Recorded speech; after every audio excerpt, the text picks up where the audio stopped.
So ato yung giadtuan dinhi sa Kawas, Alabel, Sarangani Province ang isa sa mga nidaog sa tuwang paraffol nga house and lot gikan sa Pacman Village, no?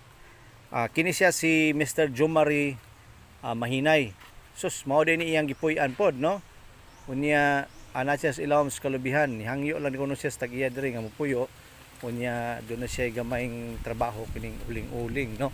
So mao ni iyang simple nga barong-barong nga nangandoy in town og balay nga dako pud niyang pasalamat nga nakadaog siya sa 91.1 Pacman Radio sa tuang paraffol nga house and lot hatod kanato ni former Senator Manny Pacquiao diha sa Pacman Village.